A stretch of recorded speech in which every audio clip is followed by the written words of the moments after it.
Enthalpy note करिए सब heading. आज हम बात करेंगे अबाउट एंथैल्पी। बात करेंगे तो आपको एंथैल्पी के बारे में सिखाते हैं। इसको रिप्रेजेंट ऐसे करते हैं हम लोग, कोल्ड एंथैल्पी। आज हमें सीखना है एंथैल्पी क्या होती है। ठीक है, वॉइस पता करता है बातें नहीं करते। चलिए ध्यान दीजिएगा, देखो एंथैल्पी किसको बोलते हैं, एंथैल्पी। इसका हिंदी नेम भी एंथैल्पी है। चलिए अब फोकस करिए सब लोग। देखो आपसे मैं एक बेसिक सा क्वेश्चन पूछूंगा, अब मुझे बताना क्या रीजन है उसके पीछे। जैसे मान लीजिए कोई लिक्विड रखा हुआ है, बिल्कुल द्रव है। देखो ऐसे कभी भी नहीं होता कि ये लिक्विड यहाँ से एकदम उड़ जाए। देखो सब ध्यान देना, ऐसा कभी भी नहीं होता कि कोई लिक्विड एकदम से उड़ जाए, एकदम यहाँ से गायब हो जाए। तो जानता है क्यों? मेरा एक सिंपल सवाल है, लिक्विड यहाँ से उड़ के क्यों नहीं जा रहा? ये उड़ के यहाँ से बाहर निकल जाता, ये सारे अणु यहाँ फैल जाते हैं। ऐसा क्यों नहीं हो? चलो कोई बात ही नहीं आया समझ। एक और सवाल, हमारी बॉडी में ब्लड है, तो ब्लड का अपना एक प्रेशर है ना? ब्लड का अपना एक प्रेशर होता है, रक्त दाब लगाता है। जब ब्लड का प्रेशर है तो ब्लड अपने आप हमारे में से बाहर क्यों नहीं आ रहा? जैसे मैं बात कर रहा हूं तो मुंह में से खून बाहर आ जाना चाहिए, नाक में से बाहर आना चाहिए, कान में से बाहर आना चाहिए। ऐसा क्यों नहीं आ रहा? खून अपने आप बाहर क्यों नहीं आ रहा? एक सवाल है। और एक बात और है, अगर हम पहाड़ों पे चले जाए ना, बहुत ऊंचाई पे, तो खून अपने आप बाहर भी जाता है। That's interesting. तो इन बातों के आंसर आपको पता है, खून क्यों नहीं अपने आप बाहर आ रहा? सोच के बताओ। तो बायो स्टूडेंट से, हमारी बॉडी में से अपने आप, वो आपस में बोलना नहीं है, हमारी बॉडी में से ब्लड अपने आप बाहर क्यों नहीं आ रहा? जहां जहां हमारी बॉडी के अंदर छेद है ना, होल है, वहां से ब्लड को बाहर आना चाहिए। हमारे कान में से, नाक में से, मुंह में से। और पहाड़ों पे जाए तो आ जाता है। तो उसके पीछे रीजन क्या, ब्लड क्यों नहीं बाहर आ रहा? टेम्परेचर।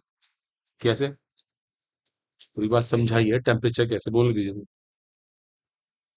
एक तो जो भी कहते हैं ना रीजन के साथ कहते हैं, आपने टेम्परेचर कह दिया, अब उसको समझाओ कैसे। बस, ये बात हुई है। वो मैंने पहले ही बोला है, जो भी बात कहा करें रीजन के साथ कहा करें। बताओ पूछना चाहते हैं? कैसे समझाओ?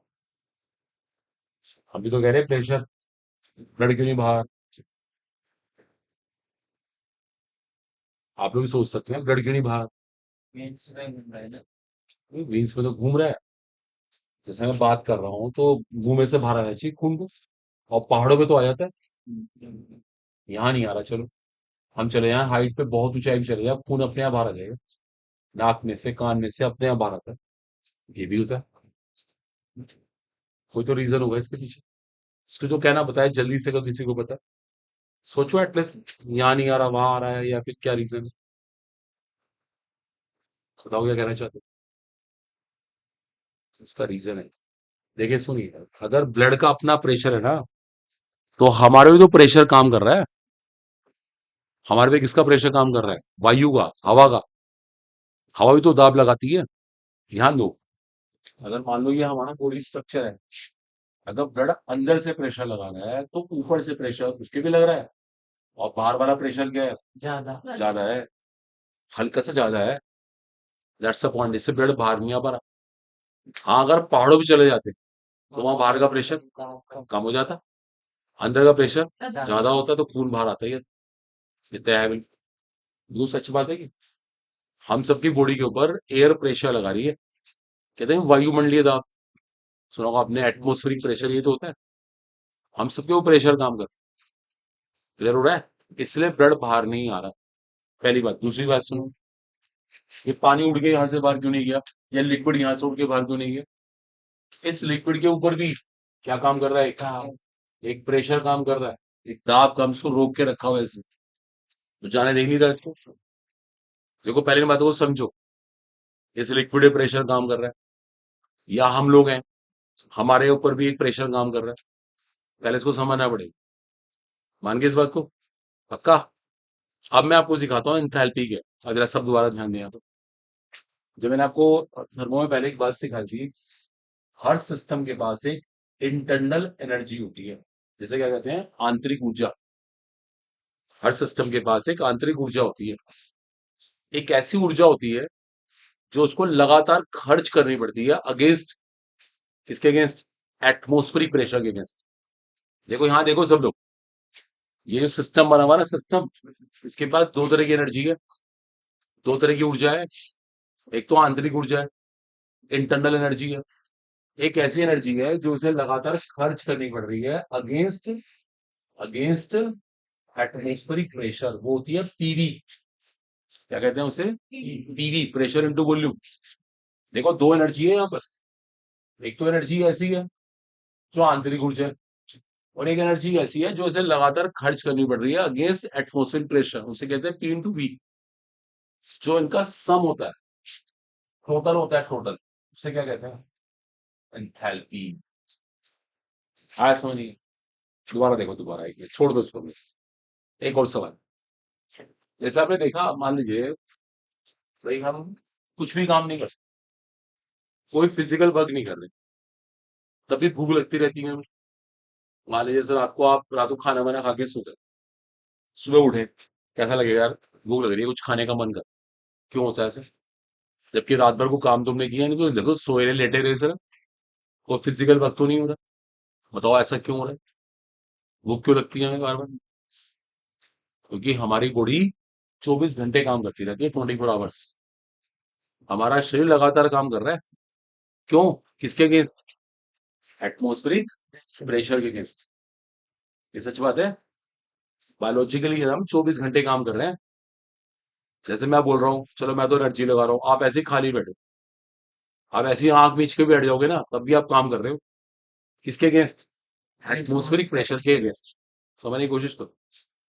हमारी बॉडी को 24 घंटे एनर्जी की जरूरत पड़ती है। डॉक्टर क्या कहते हैं? थोड़ा थोड़ा कुछ खाते रहा करो, थोड़े टाइम के बाद खाना चाहिए, 1 घंटे के बाद, 2 घंटे के बाद, ये बॉडी की नीड होती है। मान लीजिए आप सुबह से लेकर शाम तक ना खाएं, तो शाम को घबराहट महसूस होती है, घबराहट हो गई है। क्या रीजन? क्या रीजन है? क्योंकि अंदर बॉडी में एनर्जी की कमी हो गई। समझ रहे हो आप? ऊपर से एनर्जी लग रही है लगातार, बॉडी में इतनी एनर्जी नहीं है। तो मतलब ये सारी बातें इस बात को जस्टिफाई करती है कि हमारी बॉडी 24 घंटे काम करती है, 24 आवर्स कार्य करती है। That is very very important. बोले बात क्लियर हुई सबको? Excuse me. Hello. Yes, yes.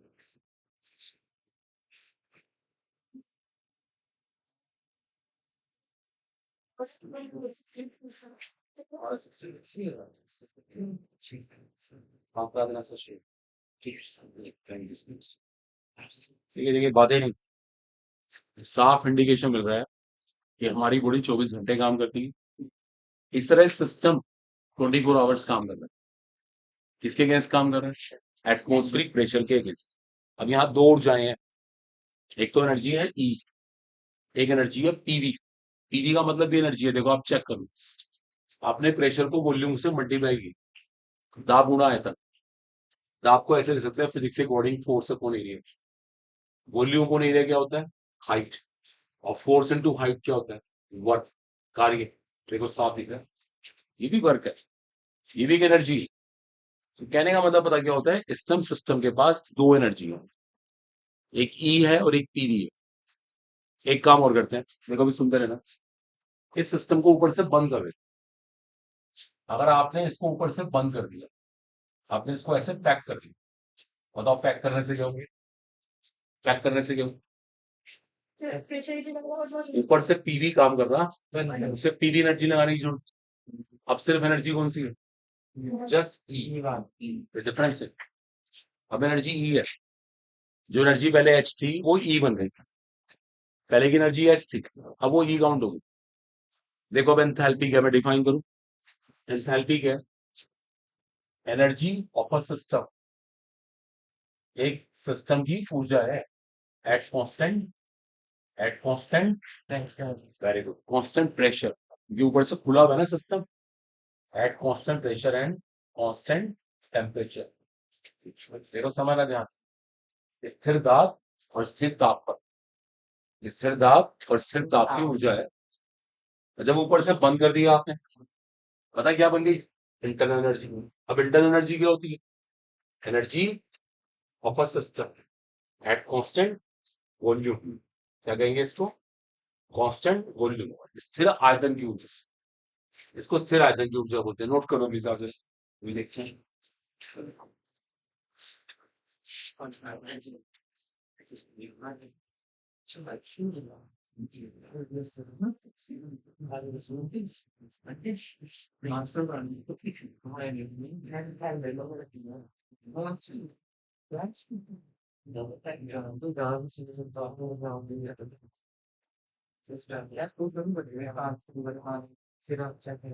बातें नहीं भूलो मत। तो दोनों ऊर्जाओं में अंतर क्या पता लग गया। नोट कर लें सब लोग। एंथैल्पी भी एनर्जी है और इंटरनल एनर्जी भी एनर्जी। एंथैल्पी भी एक ऊर्जा है और आंतरिक ऊर्जा तो ऊर्जा ही। क्लियर? लेकिन जो एंथैल्पी एनर्जी है वो कब है? Constant pressure, constant temperature. और इंटरनल एनर्जी एनर्जी है at constant volume, constant temperature. वो कांस्टेंट प्रेशर, कांस्टेंट टेम्परेचर, और वो है constant volume, constant temperature. At constant volume and at constant temperature. ठीक है, आ रहा है समझ? फिर अभी देखना थोड़ा इसको अभी और इसका मैथ समझाते हैं। एक बार आराम से कॉपी करो। मतलब एंथैल्पी कुछ नहीं है, ऊर्जा का दूसरा नाम है। लेकिन कौन सी energy? At constant pressure, constant temperature. स्थिर दाब और स्थिर ताप वाली ऊर्जा। और इंटरनल एनर्जी तो एनर्जी है at constant volume and constant temperature. ये लिखा हुआ है at constant volume and at constant temperature. At constant volume at constant temperature. वो लिखा हुआ है constant pressure and at constant temperature. अभी देखो मैं आपको एक आसान तरीका सिखाता हूँ। एक आपको मैथ्स के प्रोस सिखाते हैं। देखो एंथैल्पी क्या होती है। देखो वैसे समझना आसान पड़ेगा। देखो एंथैल्पी क्या है, थोड़ा ध्यान देना। देखो एंथैल्पी को ऐसे लिखेंगे हम लोग। किसका फंक्शन है? किसका फंक्शन है? Pressure and temperature. वैसे मोल्स का भी है, मोल्स का भी है, क्योंकि ये एक्सटेंसिव प्रॉपर्टी। और जो इंटरनल एनर्जी है, आंतरिक ऊर्जा, किसका फंक्शन है? Moles, volume and temperature. देखो आप पहले ना अभी को लिखने की जल्दी मत करो, दोनों को समझने की कोशिश करो। इससे ये पता लगता है कि जो एंथैल्पी है वो तीन चीजों के ऊपर डिपेंड करती है। किस के ऊपर? मोल्स के ऊपर, प्रेशर के ऊपर, टेम्परेचर के ऊपर। और वो किस पर डिपेंड करती है?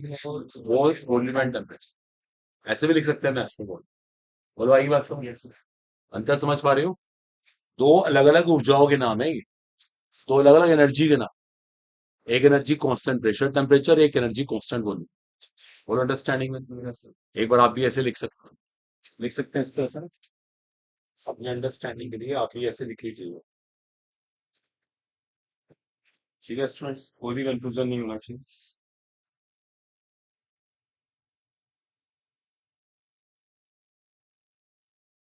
ठीक है, एक बार पढ़ के देखो मैंने क्या बताया।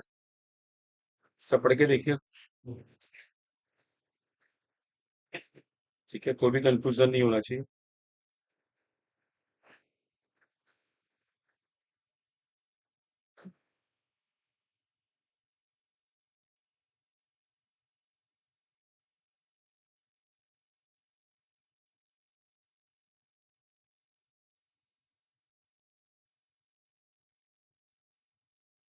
ठीक है स्टूडेंट्स, तो इस पर डाउट ना हो किसी का भी जरा सा भी, कंफ्यूजन ना हो। ठीक है, इसको बहुत डेप्थ में स्टडी करेंगे हम। जरा ध्यान दीजिएगा। देखिए हमारा मेन टॉपिक तो एंथैल्पी का ही, इसको मैं हटा रहा हूँ। एक बात देखो और इम्पोर्टेंट है, अगर यहाँ पे हम एन को एक मोल मान लें, अगर एन को एक मोल मान लें, तो एंथैल्पी किसका फंक्शन होगा? प्रेशर और टेम्परेचर। ऐसे लिख सकते हैं। बोलो क्लियर हुआ? सुनते रहिएगा सब लोग। आपको मैंने थर्मो में पहले आपको एक बात सिखाई थी बड़ी इंपॉर्टेंट, ध्यान देना। अगर आपको याद हो, एक बार हमारी में डिस्कशन हुई थी कि आप चेंज इन एंथैल्पी कैसे निकालेंगे, कुल एंथैल्पी का अंतर कैसे निकालते हैं। ध्यान देना, हम क्या करेंगे, पहले चेंज किस में करेंगे? प्रेशर में। टेम्परेचर कैसे रखेंगे? कांस्टेंट। फिर हम चेंज किस में करेंगे? टेम्परेचर में। प्रेशर कैसे रखेंगे? कांस्टेंट। आपको मैंने पहली बात बताई, इसे हम कहते थे पार्शियल डेरिवेटिव। इनको पार्शियल डेरिवेटिव का है, और ये आपका एक तरह से कंप्लीट डेरिवेटिव आ गया। मतलब एक तरह से ना पता लग जाता है कि कुल अंतर कितना होगा एंथैल्पी में, डार्क एंथैल्पी में कुल कितना अंतर है, वो यहां से पता लगा। अभी लिखेगा नहीं को बच्चा। अब एक बात बड़ी इंपॉर्टेंट है, देखो एक चीज समझनी है, उसको महसूस करना है सब लोगों को। अब एक बड़ी काम की चीज है, बहुत कंपटीशन आती है। अगर मान लीजिए हम बात कर रहे थे किसी आइडल गैस, आइडल गैस इसको हिंदी में आदर्श गैस कहते हैं। आपको पता है आइडल गैस की क्या खास बात होती है? तो मुझे आइडल गैस की को प्रॉपर्टी बताया, आइडल गैस कहते हैं किसको, आदर्श गैस क्या होती है? तो जो पता बताया करे, डरा मत करे, और थोड़ा रीजन के साथ थोड़ा बताया, अच्छा लगेगा। क्या होती है आइडल गैस? कुछ कहना है किसी? हाँ, PV is equal to ideal gas में P is equal to naught, वो तो आइडल गैस इक्वेशन है, वो तो आदर्श गैस की समीकरण है। बातें नहीं, मेरा सवाल है आदर्श गैस गैस कहते हैं किसको है? इनकम्प्रेसिबल होती है। हम्म, हाँ जी, हैंडी लोगो, हैंडी लोगो फॉलो करें, राउट्स को फॉलो करें, गलत, वो तो आइडियल सोल्यूशन होता है। मैं आपको सिखाता हूँ, क्या कह रहे हैं? गलती नहीं, बदलती नहीं। आप कुछ कर रहे थे, वॉल्यूम का असर नहीं हुआ। मैं कुछ और पूछ रहा हूँ, आइडल गैस किसे कहते हैं? इसे वॉल्यूम का असर नहीं हुआ, तो कुछ सवाल नहीं। देखिए मैं सिखाता हूँ, एक तो एक बच्चे ने बोला पीवी इक्वल टू एनआरटी, चलो ये बात मान लेते हैं। जो गैस इस इक्वेशन को फॉलो करे, इसका पालन करे, हर टेम्परेचर और हर प्रेशर, चाहे कोई भी टेम्परेचर कोई प्रेशर, वो इसको फॉलो कर रही है, तो उसका पालन कर रही है, पालन। वो गैस कैसी है? आइडियल गैस, आदर्श गैस। बोलो, बोलो, आई थिंक क्लियर। जैसे आप में से एक बच्चा है, ध्यान देना, उसका कोई रूल है, उसने कोई नियम बना रखा है, और वो उसको हमेशा फॉलो करता है, हमेशा, चाहे सर्दी चाहे गर्मी, कहीं भी जाए, वो रूल को जरूर फॉलो करता है। तो उसको एक तरह से ना आइडल माना जाएगा, आइडल पर्सन है ये। तबीयत खराब हो रही है तब भी ये काम इस करना है, इसका रूटीन में है, तो मतलब एक एक तरह की क्वालिटी। तो ऐसी जो गैस इस इक्वेशन को फॉलो करे हमेशा, हर टेम्परेचर हर प्रेशर पे, उसको क्या कहते हैं? Idol gas. उसे कहते हैं आदर्श गैस। समझ रहे हो आप? ये चैप्टर अलग होता है, खैर। अब देखो हमारा एक और इंटरेस्टिंग बात होती है आइडल गैस की, पता है सबसे मेन बात क्या होती है? उसके अणुओं के बीच में कोई आकर्षण या प्रतिकर्षण नहीं होता, ना तो अणुओं के बीच में अट्रैक्शन होता है ना रिपल्शन। देखो ये है सबसे इंटरेस्टिंग बात आइडल गैस की। आप गैस के मोलिक्यूल्स को पास ले आओ, उससे फर्क नहीं पड़ता, दूर ले जाओ तो भी फर्क नहीं पड़ता, क्योंकि उसके मोलिक्यूल्स के बीच में कोई फोर्स नहीं। देखो समझो, इसे कहते हैं आइडल गैस। आइडल का मतलब यही है, हिंदी में कहते हैं ना आदर्श। आदर्श वाली बात यही तो है, उसे नहीं फर्क पड़ता पास है या दूर है। बोलो, वो तो वैसे का वैसे ही रहेगा। ये छोटी मोटी बात नहीं है, बहुत बड़ी बात है अपने आप में, जो बदल ही नहीं रहा।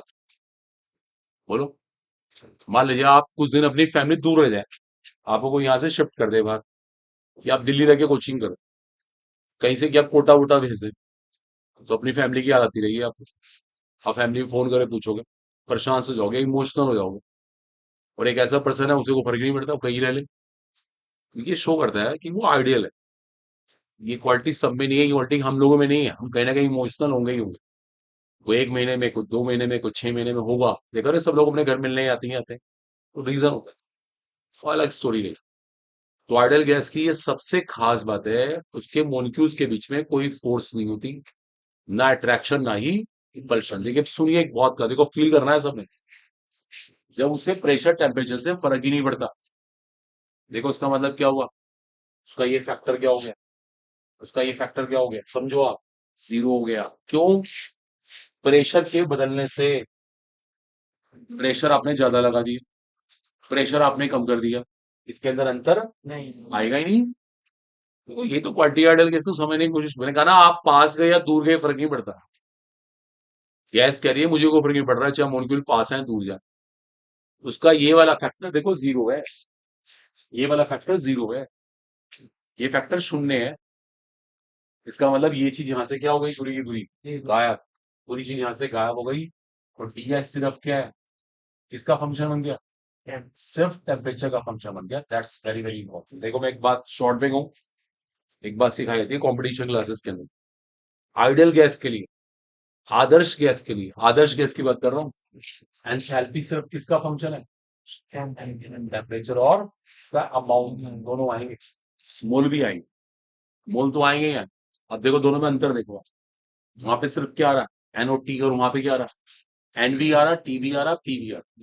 P गायब हो गया, क्योंकि आदर्श गैस को फर्क नहीं पड़ रहा उसके मोलिक्यूल पास है दूर से। समझ पा रहे हैं। ये तो बहुत बड़ी बात है अपने आप में, इसको थोड़ा सा अच्छे से सीरियस होकर समझो। और अगर मैं एन को एक मोल मान लूं, एन को एक मानते मानते क्या होगा, एंथैल्पी किसका फंक्शन बन गई, सिर्फ टेम्परेचर। बहुत बड़ा मैटर है ये अपने आप। कंपटीशन का इतना काम का रिजल्ट है ना, पता नहीं कितने सारे क्वेश्चन IIT की नीट के सॉल्व करवाए। समझना पड़ता है, देखो महसूस करना पड़ता है। बोलो इतनी केमिस्ट्री आपको क्लियर, अंडरस्टैंडिंग बनी। हाँ, अगर गैस आपकी आदर्श ना होती, क्या कहते थे इसको हिंदी में, क्या बोलते हैं, वास्तविक गैस, जिसे कहते हैं रियल गैस। अगर रियल गैस होती है, हम हिंदी में कहेंगे वास्तविक गैस, तो वास्तविक गैस के लिए ये वाला एक्सप्रेशन रहेगा, रियल गैस के लिए ये वाला रहेगा, रियल गैस के लिए ये वाला एक्सप्रेशन। रियल गैस को फर्क पड़ता है, उसके अणु पास है दूर जाए उससे फर्क पड़ता है, आदर्श को फर्क नहीं पड़ता। आ रहा है सबको समझ, देखो दोनों में अंतर समझ लो। आप पता लग गया कि आइडियल गैस और रियल गैस में क्या फर्क है। और रियल गैस इस वाली समीकरण को भी हर टेम्परेचर प्रेशर में फॉलो नहीं करती, इसका पालन पूर्णतया नहीं करती, कभी करती है कभी नहीं करती। तो ये चीजें क्लियर होनी चाहिए, नोट कर लो आराम से। देखो समझो ये चीज बहुत काम की है, महसूस करने की बात है ये।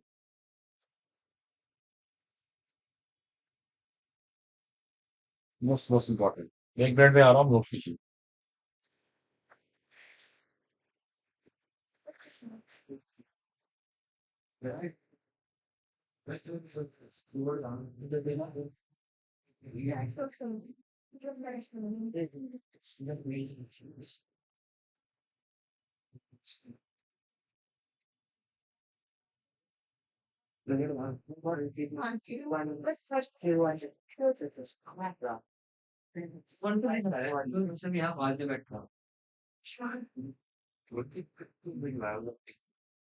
फालतू को सारे इंसान फालतू को दिखते हैं। हाँ बंटी, फालतू को सारे इंसान फालतू को दिखते हैं।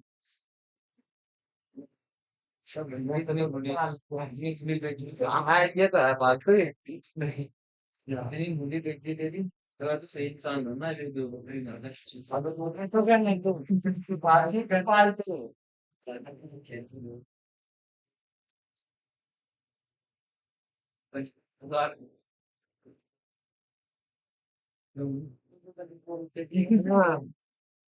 हाँ सही है ना।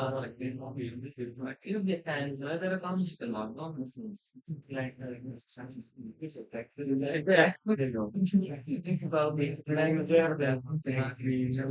हाँ इस हिसाब में ही साथ बस यार उसका तेरी डील कर रखी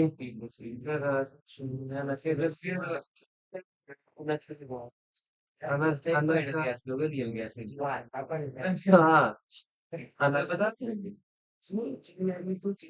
जी दो नाइन लाख में होगी हमारे वो बहुत जिम है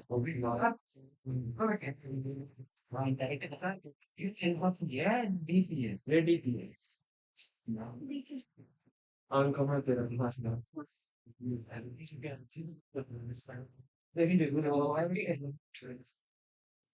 लेकिन गलती से तेरे आ वो कहता है आदित्य अभी बाहर मेरा नाम सही लिया और इसमें आदित्य अच्छा ले अच्छा मैं नहीं मुझे तो आसान इसे तो पता नहीं क्या सुन तो लगे इसे तो पता नहीं कितना आसान लगा बात है जितने आप फिर काम जा इस बात पर नहीं करते इस वाला आईडी दे नहीं क्या करना आईडी आई लोड है इतना अच्छा लग रहा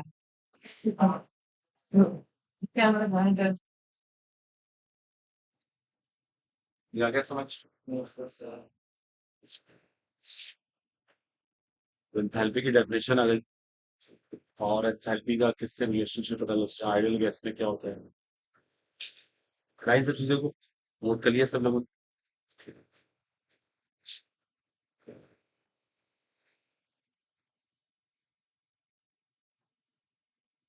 बात करते हैं एंथैल्पी चेंज, नोट करिए सर। एंथैल्पी चेंज, देखो परिवर्तन की बात करेंगे, डेल्टा एच। अब बात हो रही है डेल्टा एच की, जैसे कहते हैं एंथैल्पी चेंज, ठीक है। आपको पता हुआ एंथैल्पी एक स्टेट फंक्शन है, बात ना करिए, स्टेट फंक्शन। स्टेट फंक्शन को हिंदी में कहते हैं अवस्था फलन। और जितने भी स्टेट फंक्शन होते हैं ना, उनमें हमेशा डेल्टा वाला साइन जरूर आता है, जैसे delta H, delta E, delta U, delta G. देखो थर्मो के अंदर ये खास बात, जितने भी स्टेट फंक्शन है, जितने भी अवस्था फलन है, सबके अंदर आपको डेल्टा लगाना पड़ेगा। इसलिए हम जब एंथैल्पी बोलते हैं ना, देखो सुन लो, ये हमारी अंडरस्टूड लैंग्वेज, हम डेल्टा एच की बात कर रहे हैं। अब आगे से मैं एंथैल्पी को डेल्टा एच मान लेना अगर मैं एंथैल्पी कहता हूँ। चलो खैर, तो नोट मत करना। अब डेल्टा एच क्या चीज है? H final minus H initial. तो डेल्टा का मतलब होता है अंतर, और अंतर ऐसे ही निकालते हैं हमेशा, फाइनल माइनस इनिशियल। अब सुनते रहिएगा, हो सकता है कि एच फाइनल एच इनिशियल से बड़ा हो। अगर ये बड़ा होता है तो डेल्टा एच का साइन कैसा है? तो पॉजिटिव। और चाहे छोटा हो गया नेगेटिव, साइन हो गया नेगेटिव। बड़ी कॉमन सी बात। अब देखिए सवाल है बड़ा इंपॉर्टेंट है, डेल्टा एच का प्लस होने का मतलब क्या? जैसे ही फाइनल एंथैल्पी बढ़ी आ रही है ना, इसका मतलब प्रोसेस कैसा है? एंडोथर्मिक। इसको हिंदी में कहते हैं ऊष्मा शोषण। जैसे ना ऊष्मा को शोषित किया, बात मत करिए, एंडोथर्मिक कैसे। और जहाँ डेल्टा एच माइनस है, इसका मतलब एनर्जी का लॉस हुआ, ऊष्मा बाहर गई है, प्रोसेस कैसा हुआ? एक्सोथर्मिक। इसमें कोई इफेक्ट बट ना हो, ये हमारे साइन कन्वेंशन। कहीं भी पूरी केमिस्ट्री में आपको डेल्टा एच प्लस का मिलता है, समझ जाओ एंडोथर्मिक प्रोसेस है, ऊष्मा शोषी अभिक्रिया। और जहाँ डेल्टा एच माइनस है, वहां पे ऊष्मा ऊष्मा अक्षेपीय है। अधिक क्लियर? नोट कर लो उसको फटाफट। ये हमारे साइन कन्वेंशन, अच्छे से अंडरस्टैंडिंग होनी चाहिए, कोई जरा सा भी इफेक्ट बट ना हो, और कंफ्यूजन ना हो किसी वजह से। डेल्टा एच प्लस में क्या होता है, डेल्टा एच माइनस में क्या होता है, इसका मतलब क्या है?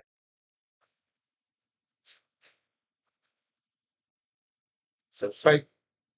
मोस्ट इंपॉर्टेंट आपके लिए, डेल्टा एच प्लस में है, डेल्टा एच माइनस में है, सब क्लैरिटीज होनी चाहिए।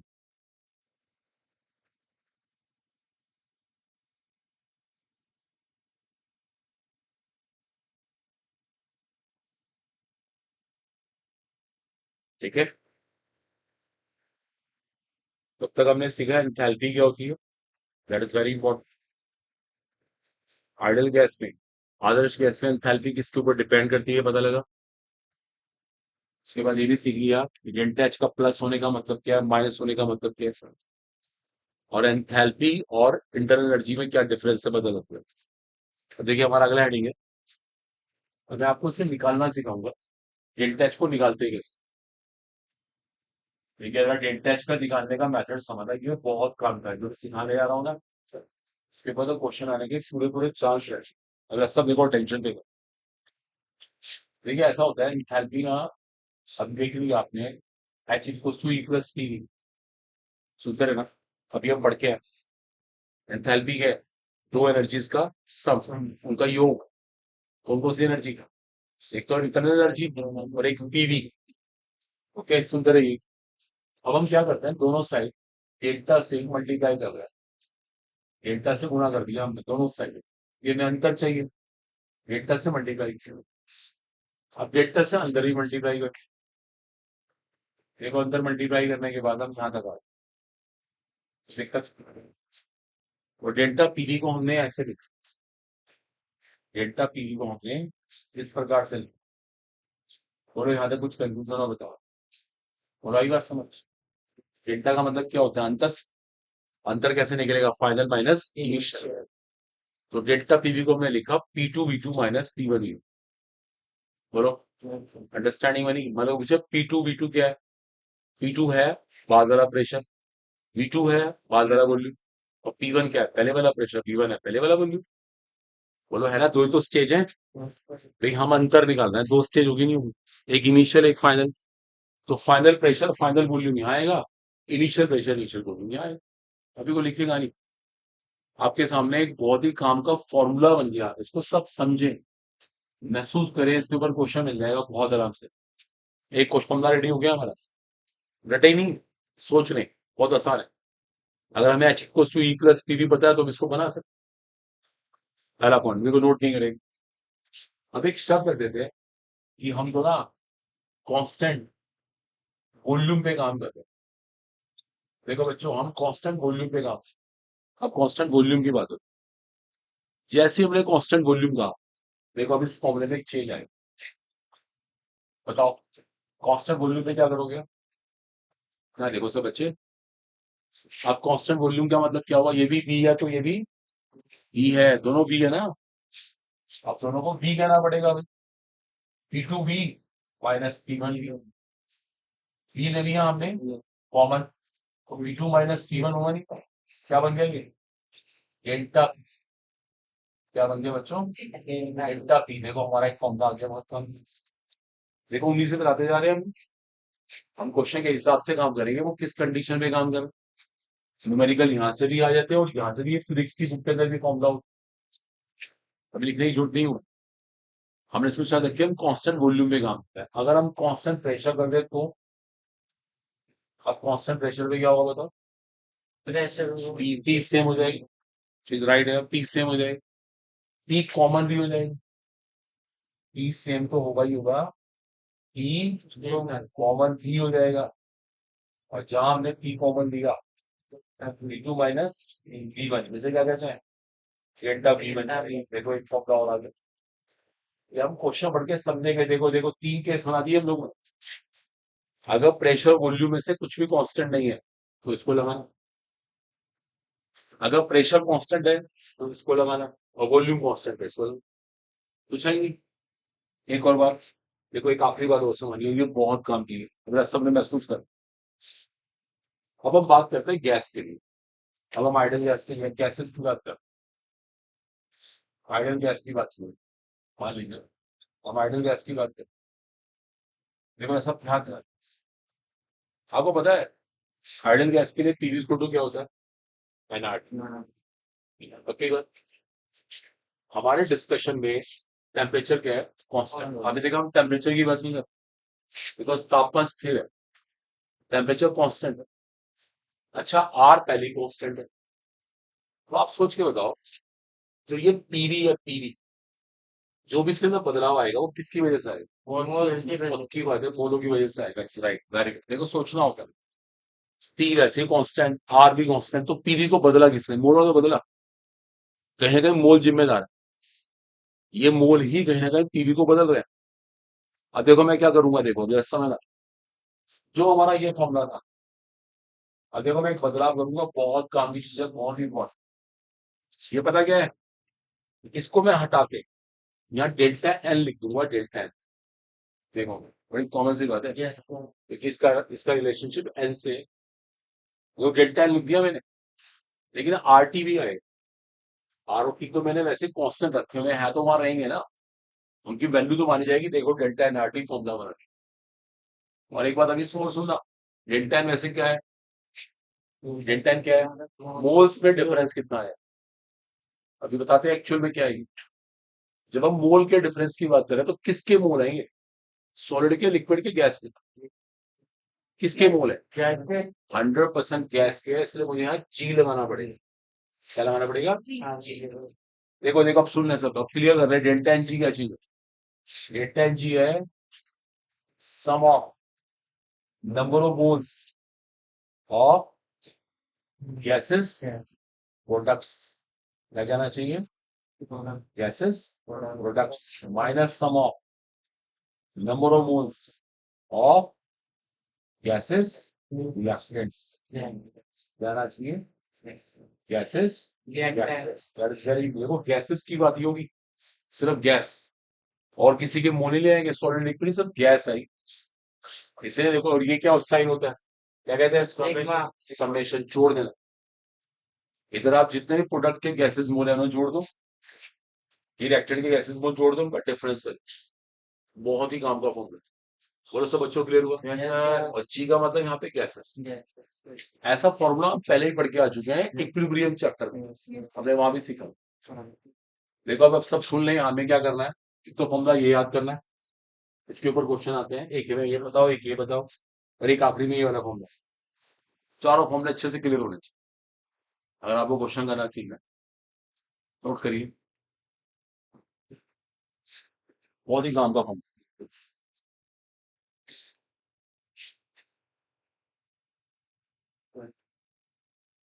इसी आवाज नहीं आए प्लीज।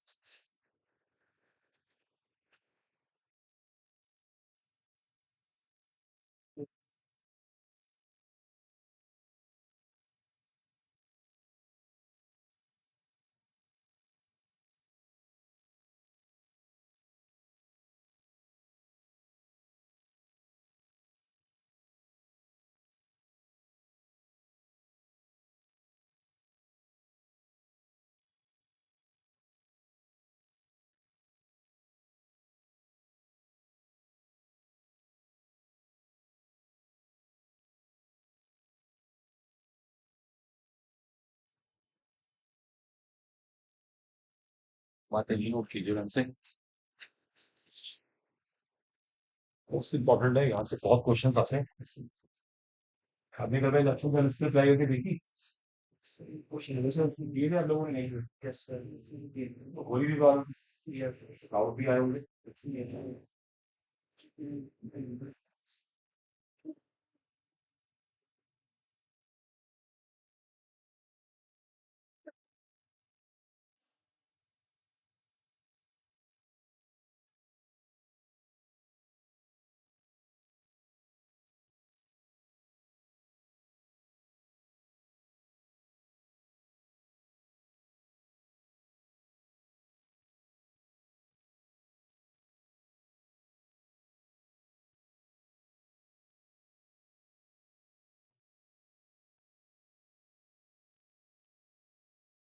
मोस्ट इंपॉर्टेंट फॉर्मूला है, हम इसको अप्लाई करेंगे, देखना।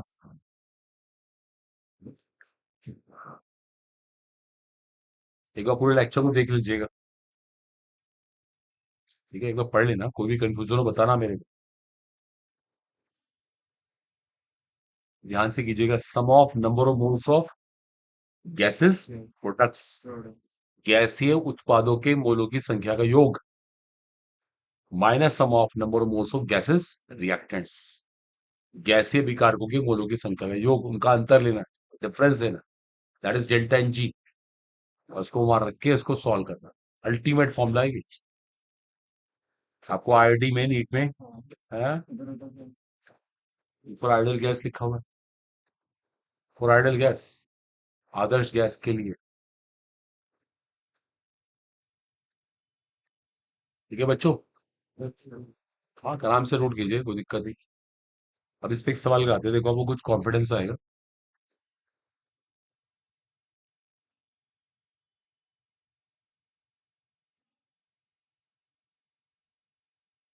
देखिए सब बहुत मेहनत करेंगे, अगर लाइफ में अगर आपका ड्रीम डॉक्टर बनना है ना, तो फिर जान लगा दीजिए अपनी।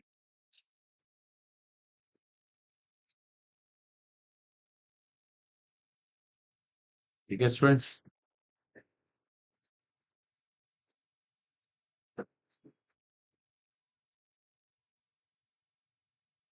जाएगा, तो दिक्कत तो नहीं।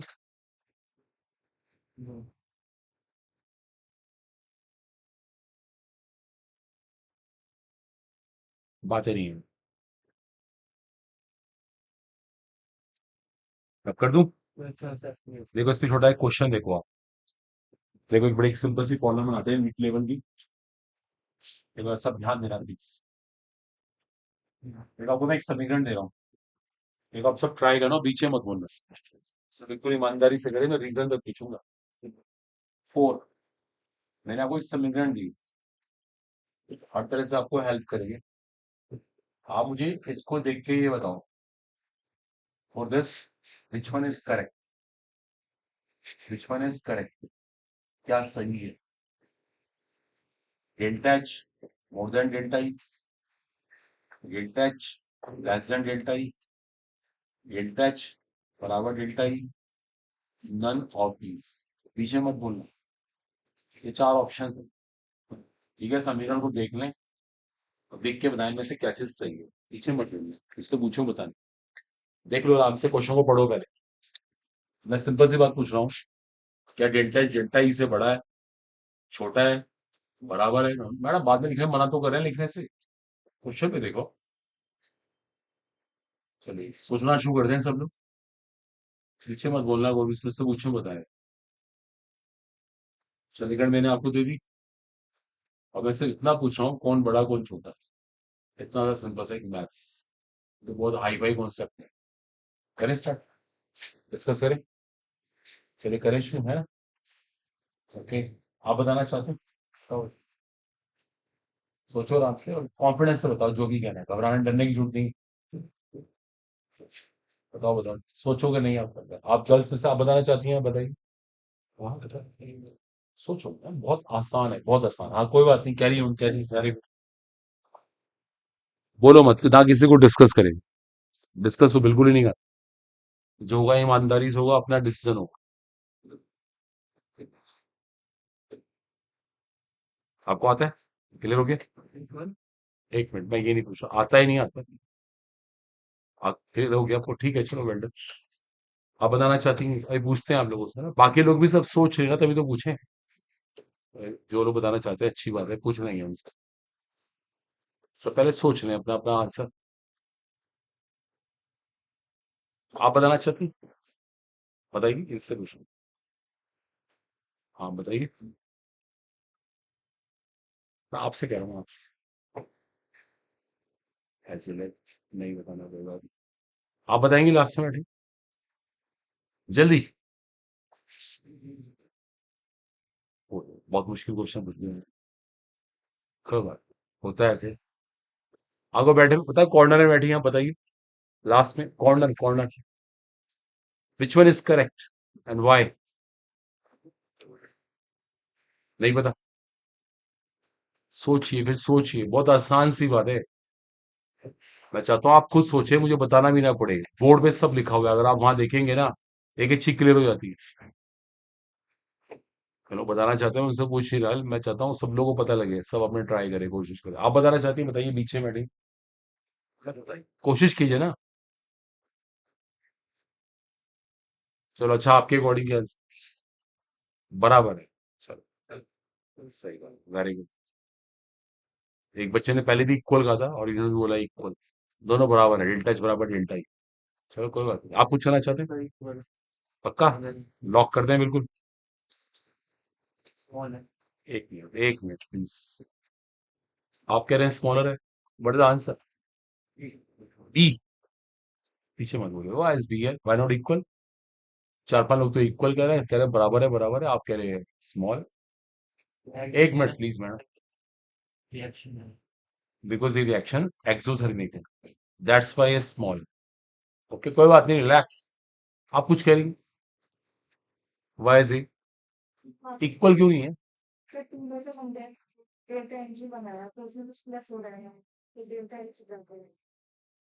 Very good, she is right है। आप पता नहीं इक्वल कैसे कह रहे हैं सारे बच्चे, चार पांच लोग ऐसे ही इक्वल बोले जा रहे हैं। एक मिनट, पीछे मत बोलना कोई भी। बताओ डेल्टा एच बराबर डेल्टा ई कब आएगा? वहां देखो, बोर्ड से देख के बताओ। डेल्टा एच डेल्टा ई के बराबर कब आता? कब आता? जब, जब, जब, very good, delta N G zero होता। भाई डेल्टा एन जी जीरो होता तो मान लें बराबर है। क्या डेल्टा एन जी जीरो यहाँ है? कितना है? वन। वन है। ठीक है, सोचो ना, जो लोग इक्वल कह रहे हैं, पता नहीं कैसे कह रहे हैं इक्वल, तो बड़े कॉन्फिडेंस से कह रहे थे। तो यहाँ पे केसेस के मोल कितने हैं? उधर कितने हैं? वन। हम ना क्या होता है, पढ़ के समझते नहीं क्या लिखा हो, उसको नोट तो कर लेते हैं, हम समझ ही नहीं रहे। उधर के गैसेस मोलों का योग और इधर का योग करके देख लो, बराबर कहाँ आ रहा है? वहां एक और एक दो है और यहाँ एक है, ऐसे इक्वल। झूठ। आप सब जो इक्वल कह रहे हैं, they are 100% wrong, negative marking हो गई, एक नंबर का नुकसान हो गया। ये होता है कंपटीशन। पता है क्या हुआ? डेल्टा एक्स को क्या आया? डेल्टा ई प्लस 1 RT, क्योंकि डेल्टा एन जी का मान एक है। अब बताओ कौन बड़ा है? देखो शीज राइट, सही कह रहे थे बिल्कुल। ये जब डेल्टा ई में RT जुड़ा तो डेल्टा एच के बराबर हुआ। इसका मतलब वो कैसा है? छोटा है बड़ा है? छोटा है। Answer is very simple. Instruction को फॉलो करो, अपने आप आंसर आते हैं। अब जो इक्वल कह रहे हैं यार, आप पूछ के देखिए अपना इक्वल क्या कैसे रहते हैं। फ्लेवर 100% आई बात कुछ समझ क्लियर हुआ? नोट कर लो मर्जी, जल्दी लिखिए जो करना, फटाफट फास्ट। छोटी बातों पे टाइम नहीं खराब करना है हमें। हम इन्हीं में खो जाएंगे तो कैसे काम चलेगा? How to be doctor. आप तो एक हल्का से किसी की दर्द हो रहा है सिर में, उसको ठीक नहीं कर पा रहे। किसी पट्टी वट्टी करी है, किसी किसी को इंजरी हो गई, आप उसको ठीक नहीं कर पा रहे, आप कैसे कैसे फीवर ठीक करोगे? कैसे ऑपरेशन करेंगे आप? छोड़ के आना, बीच में छोड़ देना कि मैं अभी घूम के आ रहा हूँ बाहर तक, बस वापसी ना आना उसके बाद, है ना? GIC में आगे बैठे हैं ना। आई बात कुछ समझ?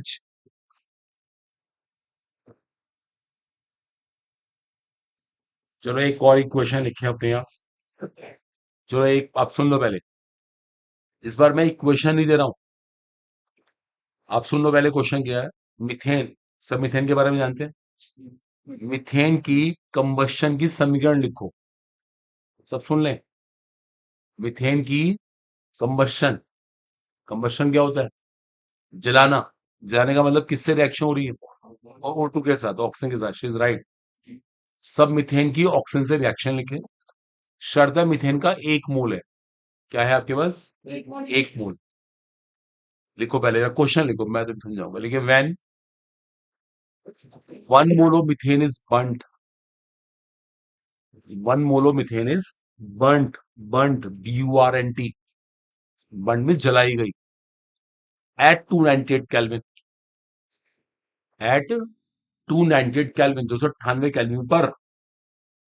विच वन इज करेक्ट? फिर चारों ऑप्शन यही है आपके पास।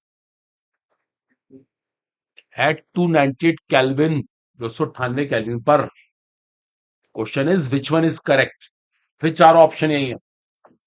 अब सब बच्चे मिथेन की कंबस्शन की इक्वेशन अपने आप लिखेंगे, समीकरण अपने आप लिखेंगे, संतुलित करेंगे, और मिथेन का एक मोल है, शर्त है एक मोल। बताओ कौन सा ऑप्शन करेक्ट है? चलो करो स्टार्ट फटाफट। सब मिथेन की कंबस्शन की इक्वेशन लिखे पहले, जल्दी जल्दी क्विक, हाथ चलाएं फटाफट। सब मिथेन की कंबस्शन की इक्वेशन लिखे, सब अच्छे मिथेन की कंबस्शन की इक्वेशन लिखें जल्दी। सब अच्छे मिथेन की कंबस्शन की इक्वेशन। कंबस्शन सिंपल होता है जलाना, तो CO2 से रिएक्ट करानी पड़ती है, O2 ऑक्सीजन के साथ। सब मिथेन की कंबस्शन की इक्वेशन। मीथेन को जलाया गया, मीथेन का एक मोल था, समीकरण लिखे, और ये बताएं इन चारों में से कौन सा ऑप्शन बेस्ट है। नीचे मत बोलना, रही हो गया तुषार? ध्यान है? तुषार चौधरी रॉन्ग है। अच्छा, ये पक्की बात गलत है। याद उठाई। एक्सपोर्ट क्या होता है? सुना आपने एक्सपोर्ट? आप अपने आप शुरू कर रहे हैं, सब लोग तो इसे कॉपी में देखते हैं, खुद से क्या करेगा ना, डॉक्टर बनना है आपने। कॉन्फिडेंस होना कि आप गलत कर रही हैं। आप देख देख के करेंगे तो कैसे काम चलेगा? क्यों नकल कर रहे हैं? तो इसी कॉपी में क्या होगा देखना ही नहीं है, आपको अपने काम पे ध्यान देना है, बदलने अपने आप। दो तीन बच्चे कर रहे हैं, गलत कर रहा हूँ।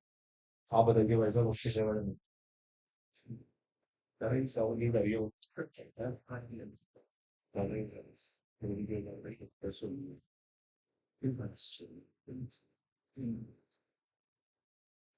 जल्दी कीजिए, इससे किया और दिखाओ। आधी घड़ी हो गया, दिखाइए कैसे की बात। COD नहीं, ये नहीं करो।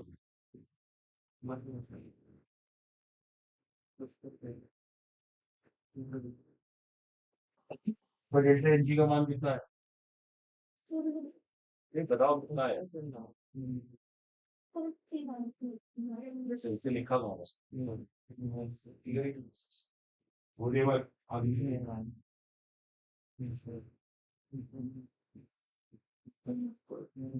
That's right. That's all the way up. All the way up.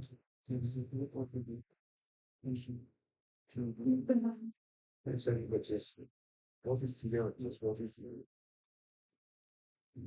फिर दाना में बहुत सारी को और बताइए, और दिखाइए, आप दिखाइए। विशाल के दोस्त दिखा दो आप भी कॉपी, देखें तो सही। समाज से गया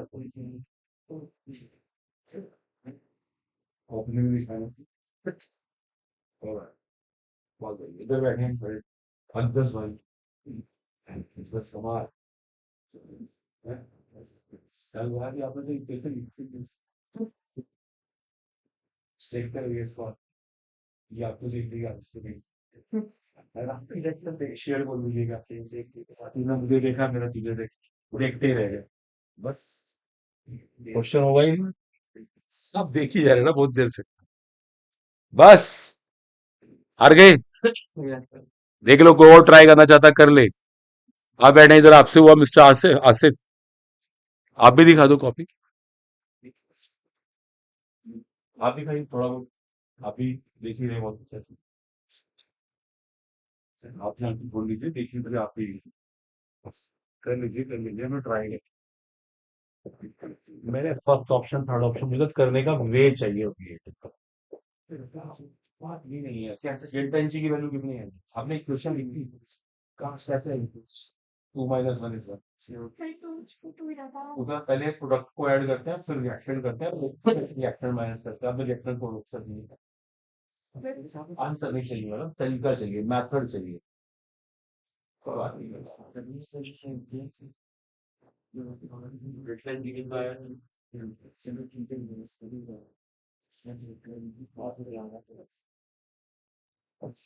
देखिए, सुनो, कोई बात नहीं, कोई बात।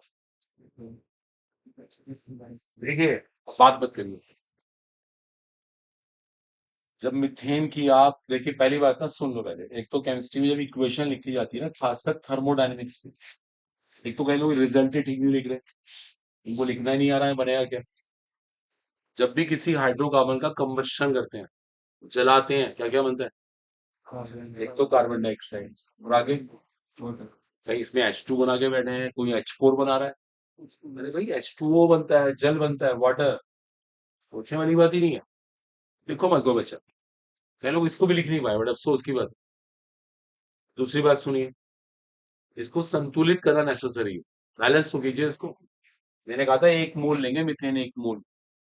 अब मैं बैलेंस करने के लिए पक्की बात यहाँ 2 लगाऊंगा, जिससे हाइड्रोजन बैलेंस हो जाए, और यहाँ पे भी 2 लगाऊंगा। इक्वेशन बैलेंस कर दी। अब एक बात और सुन लीजिए, थर्मोडायनेमिक्स में फिर एक इंपॉर्टेंट चीज है।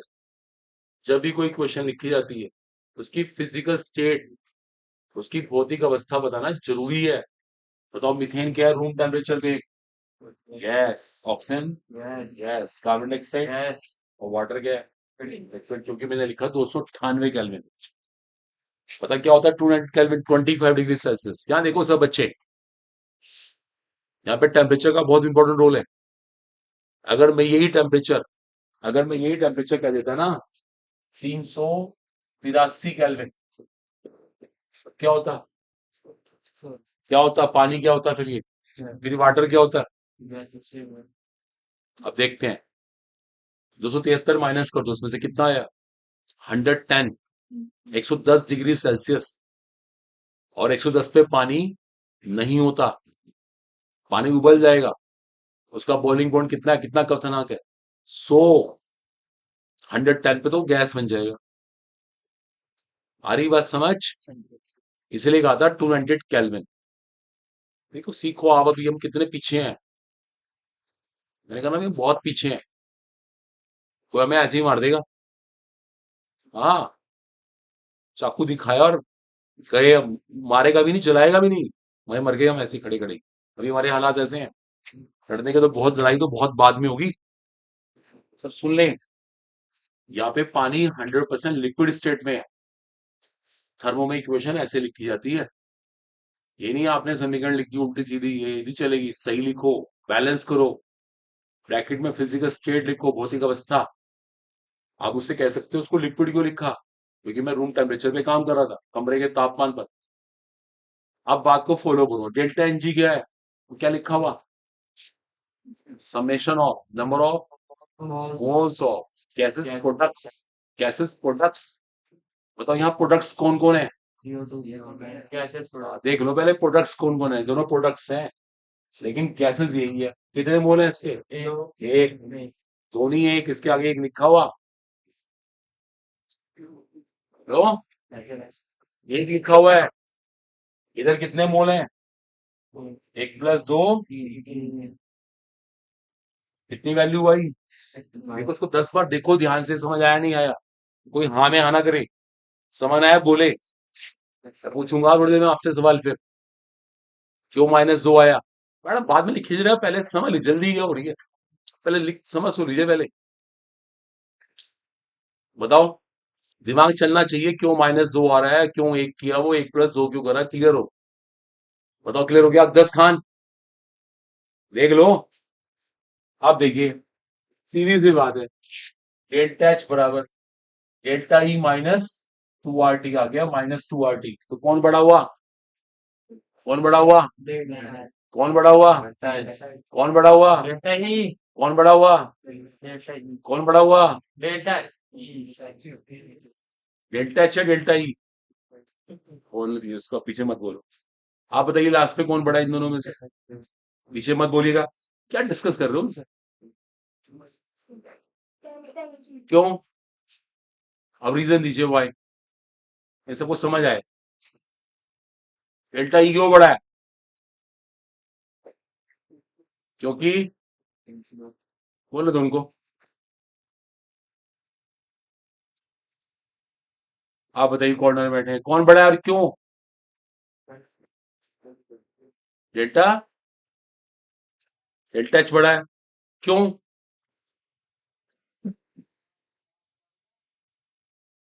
क्यों, क्योंकि पहले क्वेश्चन में डेल्टा एच ही बड़ा था, इस बार ही बड़ा है।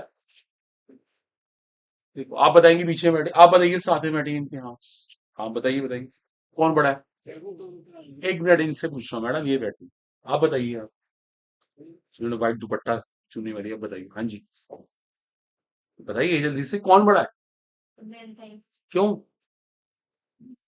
अब क्यों, रीजन दीजिए, कि ज्यादातर बच्चे डेल्टा ई ही कह रहे हैं, हमें डेल्टा ई कह दिया। रीजन दीजिए जल्दी से, रीजन दीजिए कि एक बात को इतना लंबा करा जा रहा है, एक बच्चों वाला सवाल था, क्यों डेल्टा ई बड़ा है, जल्दी से बता दीजिए। इसका मतलब आपको नहीं पता, आप बताइए साथ में मैडम, कुछ नहीं कहना, कोई रीजन आज बोलना ही नहीं है बिल्कुल भी, आप बताइए साथ में मैडम, क्यों, है क्या कह रही है, डेल्टा ई क्यों बड़ा है, अब तो हंस रही है, स्माइल पास करे जाएगा, इससे कुछ नहीं होगा, इसे बताइए, आप बताइए, कुछ कह रही थी लास्ट। ये तो है, हमें पता है, वो तो निकाल लिया हमने। डेल्टा ई क्यों बड़ा है,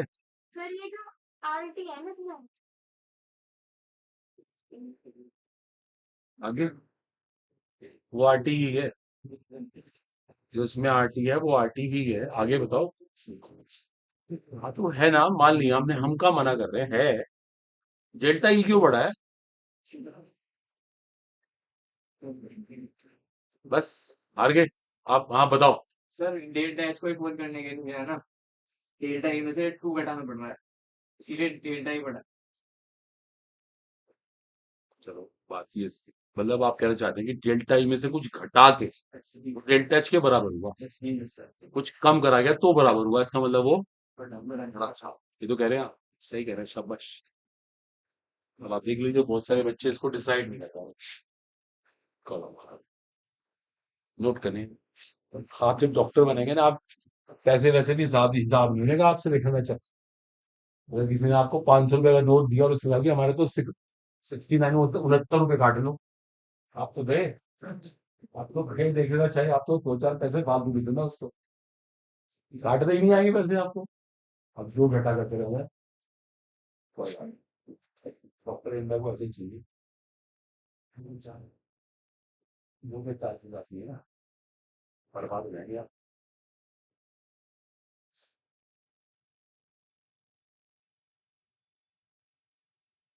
मुझे लगा बहुत सीधे हैं, थोड़ी चीजें आपकी क्लियर नहीं हुई है। पता क्या हम सोच रहे होते हैं ना, हम लिखते रहते हैं, मैं नोट करो फटाफट फटाफट बस, घर भागना है किसी को कहीं जाना जो भी है, बात को समझते क्यों नहीं। खत्म हो गया पॉइंट। अब इसके ऊपर न्यूमेरिकल्स आएंगे, नहीं तो मैंने आपको सिंपल ऐसे जो अच्छा क्वेश्चन सिखा दिया, तो न्यूमेरिकल बना देगा इसके ऊपर। आपको कोई वैल्यू दे के पूछ लेगा इसकी वैल्यू निकाल दो, तो वैल्यूज में तो कैलकुलेट करनी है अभी। अब देखो एक बात और डिस्कस कर लेते हैं। चलिए बच्चों जल्दी से, गर्ल्स इतना लिखना नहीं है प्लीज, जल्दी यहाँ पर लिखा करो फटाफट। इतनी कोई लंबी चौड़ी बात नहीं है, बहुत देर लगा दी हमने। अब इसके ऊपर न्यूमेरिकल आएंगे। किसी को पता है एंथैल्पी की यूनिट क्या होगी? यूनिट एंथैल्पी का मात्रक क्या होगा? एंथैल्पी की ऊर्जा है, तो एंथैल्पी का मात्रक क्या होगा? जूल। सही कह रहा है, जूल प्रति मोल। ये जूल प्रति मोल में होती है।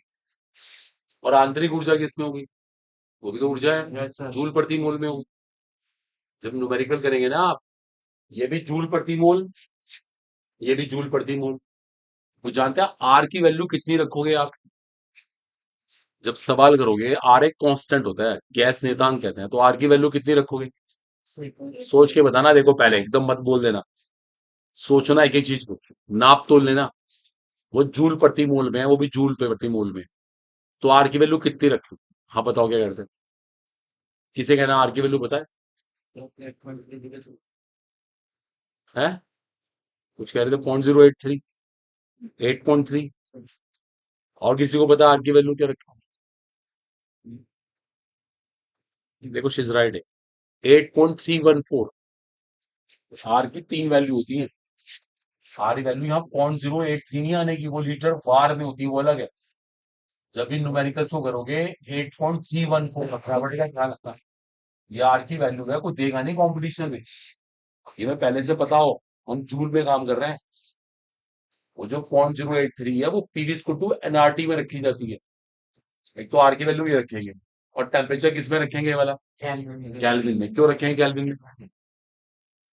बिकॉज ये कैपिटल टी है, बड़ा टी। इसको हिंदी में कहते हैं परम ताप, एब्सोल्यूट टेम्परेचर, वो कैल्विन में ही होता है, वो कैल्विन में ही होता है। आगे सबको समझ? बहुत न्यूमेरिकल आते हैं इसके ऊपर, नोट कर लो फटाफट इन चीजों को। ये मेहनत कीजिए आप लोग, देखिए अभी बहुत ना बहुत पीछे हैं। कोई बात नहीं, आपको खुद लगने की बहुत जरूरत है। अब कल छुट्टी है, कल संडे है, तो सेल्फ स्टडी करना, ये नहीं आप लाइफ रिलैक्स बिल्कुल घूम रहे हैं मजे में। मजे वजे नहीं ले सकते। अगर लाइफ में कुछ करना है अपना, तो एज यू लाइक, आपकी मर्जी है। सब अच्छे एग्री हो गए? कुछ आपको यहाँ से होमवर्क दें, ट्राई करेंगे? लाइए दिखाइए बुक कोई, बुक है किसी के पास? एक नोट कीजिए अपना होमवर्क। तो ये जिस बुक को हम फॉलो करते हैं, आप जैसे वैसे किसी बुक से कर सकते हैं, लेकिन बुक के अकॉर्डिंग नोट कर लें फटाफट। हर वो देखिए जिनके पास बुक्स हैं ग्रुप में सेंड कर देना, तो इसकी पिक लेके ना इसके आंसर भी साइन कर देना। देखो पेज नंबर है 210, 210, 52 से लेके 52 से लेके 61 तक, 61 तक ये क्वेश्चन हमारे कवर हो, इनकी थोड़ी पढ़ ली हम। 52 से लेके 61 तक। एक चीज और सुन लीजिए, एक चीज और सुन लीजिए, ये क्वेश्चन हमारा और कवर हुआ बहुत अच्छा, आप करना चाहते हैं उसको भी कर लीजिएगा। ये पेज नंबर 234 पर है, 234, 234 पेज है, क्वेश्चन नंबर 4। इसको मैचिंग कहते हैं, मैचिंग, जोड़े मिलाओ का, वो ट्राई करें। ये ना, ये जे वाली बुक है, आप नीट वाली बुक रही आपको। नीट वाली बुक चाहिए, फिर नीट वाली बुक से अलग होता है, फिर नीट वाली नरेंद्र बख्शी तो ये नीट वाली बुक होगी, वो बुक्स भी यहीं से मिल सकती है। अच्छा, ये तो ठीक है, बस तो आज बोल दिया मैंने।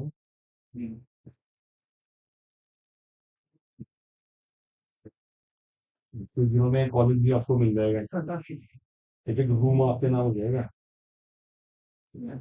उसमें भी आप ये भी नीचे ग्राउंड मिल जाता पूरा, यही घर बनाते यहीं से रहते हैं ऊपर। ठीक है, आपकी बुक